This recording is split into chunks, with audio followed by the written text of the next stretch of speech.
Boya Kotala, votre nouvelle chaîne YouTube. Abonnez-vous nombreux pour ne pas manquer nos nouvelles vidéos sur plusieurs sujets, hein, des analyses objectives, mais sans parti pris, sans émotion, sans état d'âme. Alors, les lots, na sujet, on a Italie, député ou qui ont validé par la Cour constitutionnelle. Certains, réhabilité bango, d'autres non. Donc moi, oublié le cas qui connaît la carte Cour constitutionnelle, dans mes collègues, je crois, vous voyez bien mot, Moussala ou Seni Asalaki, ou déjà Zalaki, c'est vrai, décrié par Batubélé, mais Cour constitutionnelle a qui peut surprendre Batou, par arrêt ou a qui peut rendre sur invalidation, il y a un certain nombre de députés, dont la plupart, qui va député à opposition, donc je veux dire à côté la Moupa. Alors, député, c'est ça qui fait RT. Donc, Télémaki, comme un seul homme, donc, c'est qui en tout cas Makelele, au point que Ningisi Mokili, et Ningisa qui même le chef de l'État, quand on a dit, tiens, chef de l'État, son Excellence Félix Tshisekedi, à la quitté, a Bengisaki, président de la Cour constitutionnelle, dans le bureau naïe, président de la Cour constitutionnelle Benoît Luamba, na Félix Tshisekedi, pour amener un peu pour justifier la situation, c'est pas ça qu'il y a après arrêt au Cour constitutionnelle. Vous voyez arrêt à Cour constitutionnelle va discuter à un côté, donc soit ne la carré à Cour constitutionnelle, une fois ébimi. Alors, il est difficile hein, par rapport il y a arrêt des gens qui vont qui solution pour apporter dans le Cambo. Maintenant, le président constitutionnel Benoît Luamba, son excellence président Félix Tshisekedi, a expliqué qu'il y a des difficultés d'abord compte tenu à dépassement de délai pour les acquis prévus dans la loi électorale, donc dépasser le délai. Par rapport à Moussalo, on a pas contentieux à la Kébélé, il y avait des dossiers où les acquis il y a traité, mais les magistrats commis dans Moussalo, on a pas qui mingi pénalité, qui mouké. Et donc, il y a un dépassement de délai. Entre-temps, le président il y a un cour constitutionnelle, il y a une chambre spéciale pour Landela. Baka, il y a invalidé Bélé Owana, où il va jouer erreur matérielle, salement qui vous expliquer que tant que combo, il y a un songolo, il y a un balbal qui s'aboye, erreur matérielle, c'est qui combo sur l'équipe. Et donc, il fallait qu'il va revoir Baka où il s'attaque à une erreur matérielle pour rendre arrêt Moussou, il y a Malamu, où il y a député, où il soit réhabilité, soit alors pour confirmer une validation pour certains. Et donc, Moussalawana, cour constitutionnelle à Salaki Yango, et la journée d'hier, le 3 juillet, le cour constitutionnelle a été pour rendre public décision en rectification des erreurs matérielles sur Barré Oyo Yemoko a invalidé là qui plusieurs députés, sénateurs du reste.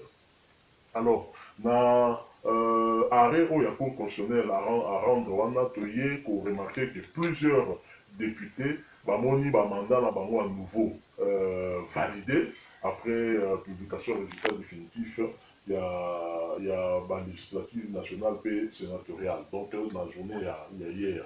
Alors, parmi les députés, il y a des députés chez Ruben Okende, où il y a proche de Moïse Katumbi, il y a Daniel Mbao, où il y a un jeune juriste, il y a MLC, pas Jean-Pierre Bemba, il y a Nerombungu, qui a commis vice-gouverneur de Kinshasa, il y a un jeune ici, parce qu'il y a Ntingi Pululu oyo aosala succès bakota babumbu selema okuna ye mpe aza réhabilité et donc malheureusement tozali mpe na bato kaka Jean Goubal oyo esimbi kaka te donc Jean Goubal baconfirme invalidation na ye toza na bato lokola Jean-Claude Kibala ye kutu Jean-Claude Kibala ye alobi kutu ekomi lokola jeu ya ping pong bon validé, bon invalidé, bon révalidé, te. Abi soki boye na cliqué na nga na kokota lisusu députation te. alors bien boy na ya okota sous députation te pour makambo comme bager comme aventure bon invalidé akabino mo lisusu boye bo réhabilité comme ko sala na bato ne déjà ping pong beta zongi sala boy aboyi na ya fâché azana kanda na minute oyo d'ailleurs ba osenga pena na ba élu na ye ba bonde la ye ba du mais soko ke ko siéger te siko nani a porter voix na biso kuna na parlement pour biso nde toponaki yo po kende kolobela biso kuna ndo molobela biso siko parmi badepute nyonso to babimi wana eza na moko oyo ye soki totangi ye te ozala mystique donc vuluzi Daniel Safu oyebi kaka Daniel Safu mbanga ya danger Daniel Safu atambola makolo ngulu atia pression na cour constitutionnelle na ndenge ya moke te bomona d'ailleurs baimage na baréseaux sociaux nde Daniel Safu aza na dra na ye na cour constitutionnelle azobrose minu na ye toujours makolo ngulu avandi wana tokolala wati bazwa solution na problème oyo bango moko balukaki donc Daniel Safu na kati ya moamba Daniel Safu areprendre siège na ye bato oyo boponaki ye nombreux donc moto oyo alobela bino ye wana azongela déjà poste na ye alors biloko oyo nyonso to mpona neti badepute oyo ya opposition oyo baréhabilité ezotalisa biso nini est-ce que tokoki koloba ke finalement motu neti Daniel Safu azongi na ebonga na ye ya député national grâce notamment à Félix Tshisekedi toloba grâce na vigilance ya chef de l'état Félix Tshisekedi oyo ya kritikaka na ndenge moko ya kosakana te oyo aza kutu koboya imperium na ye mais est ce que eza chef de l'état te soki Félix Tshisekedi atiaka pression te na ndenge abengisaki président ya cour constitutionnelle na bureau na ye patu na ye boni makambo ya bosoto boye boni makambo ya salite boye na kati ya cour constitutionnelle bino nde bosengeli bozala sommité bino nde bosengeli bozala likolo ya bato nyonso tu mpe bozala exemplaire boni makambo ezokende mabe boye est ce que soki Félix Tshisekedi akotaka makambo oyo te est ce que badaniel Safu bangaki bazonga na ndenge balobamaka kaka baare ya cour constitutionnelle soki esi ebimi déjà bakoyenda bango mpe kovanda bongo etikali nango efandi bongo mais tokomona ke Félix Tshisekedi ayaki atelemeli makambo yango mpe apesi président cour constitutionnelle baconseil président cour constitutionnelle akei mpe babongisi mwa makambo nde badaniel Safu na badaniel Mbau na Jean-Claude Kibala baye kozonga bachérubin okende baye koreprendre basiège na bango donc quelque part Félix Tshisekedi nde asali ke Daniel Safu bazonga ye nga naza très curieux ya kolanda na interview ya Daniel Safu mpe baposer question est-ce que yo ndenge baréhabilité o bongo opesa merci na chef de l'état actuel te oyo atelemelaki makambo wana talaka ye partisan ya état de droit si état de droit yango mpe yango wana donc soki bakoyisaki yo na ndenge moko ya lokuta vérité des urnes esalame Daniel Safu a gagné combat na ya vérité des urnes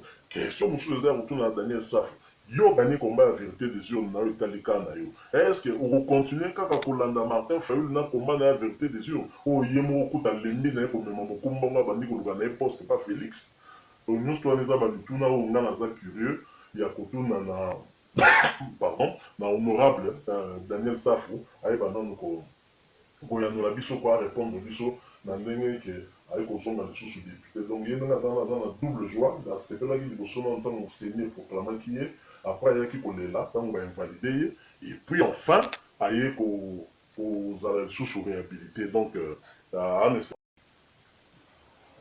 alors na cadre kaka ya bainformation ya badéputé ndenge topesi ya badéputé oyo bazalaki invalidé puis révalidé lokola Daniel Safu, Daniel Mbau, Jean-Claude Kibala, Chérubin Okende, Roger Nzingi, Néron Mbungu.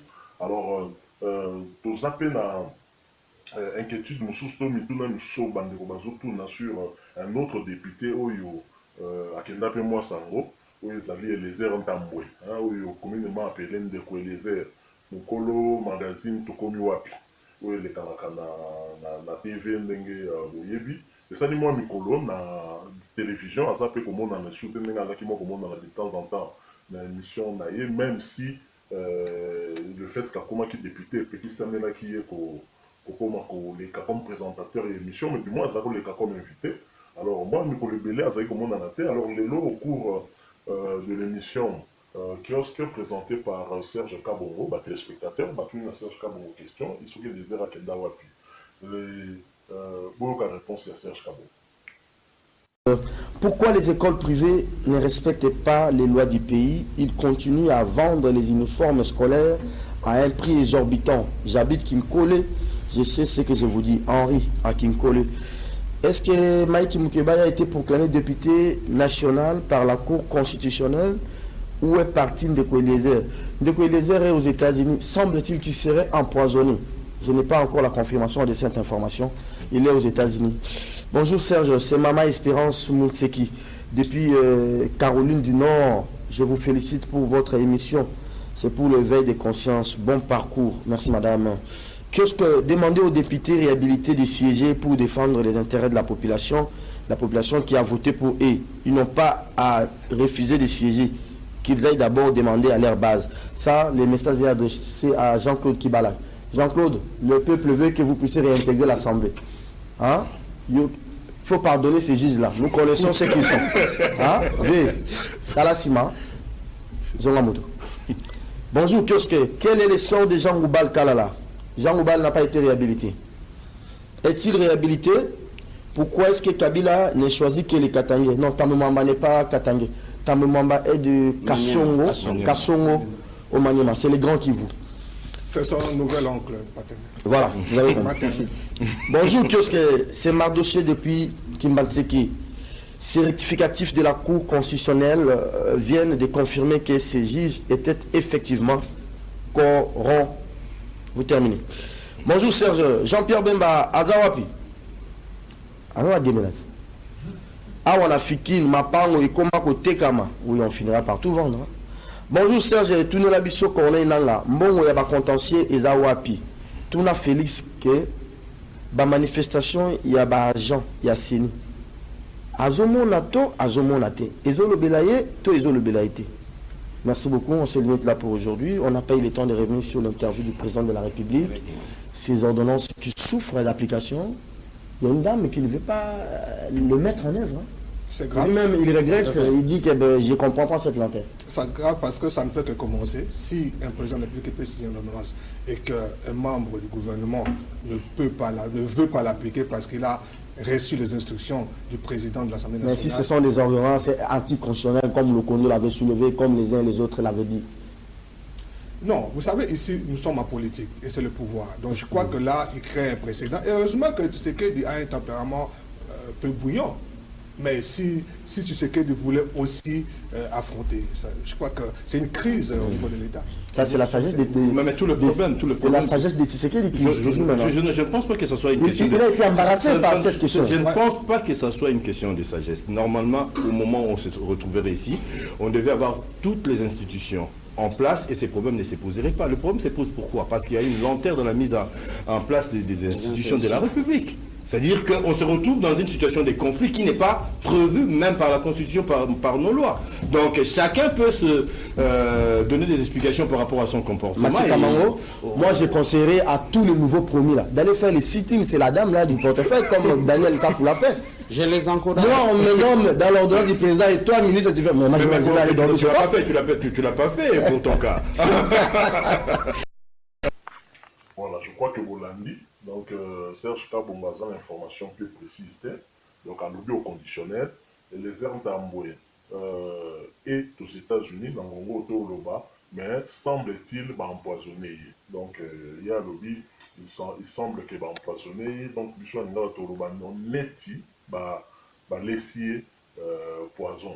Et donc, c'est une information à prendre avec réserve, bien sûr, mais une information aussi à vérifier. Mais pour ça, on a une équipe, on a une possibilité de repérer de plus amples informations sur sa situation. Nous avons là parce que Batubaza Mingi s'inquiéter parce que ça, mon lebeli yaba quinoa, mon lebeli yaba na lukunga, donc on a besoin de mongo naye et zalana katia parlement, on est comme ça, musala mingi pour présenter la préoccupation na bango, la problème na bango. Donc voilà un peu. En somme, tout l'ingénieur qui pour la bino de l'eau, ils un peu sur Marambo et les canaux à Cour constitutionnelle hier, arrêt où ils qui rendu par Cour constitutionnelle, où ils réhabilité certains députés invalidés qui ont avant, et puis confirmé qu'on a invalidé député Moussoussou, et puis tu es kota pena moi makambo ke ya ndeko Eliezer. Na remercier bino ebele oyo bozalaki scotché na chaîne na bino ya sika boya totala ngai ezali humble serviteur na bino Dilo oyo aza wana mpona koservir bino kopesa bino d'information. Nous allons encore revenir avec d'autres analyses pertinentes en fonction de l'actualité brûlante. Merci beaucoup. Au revoir et n'oubliez pas, abonnez-vous nombreux. Boya Totala.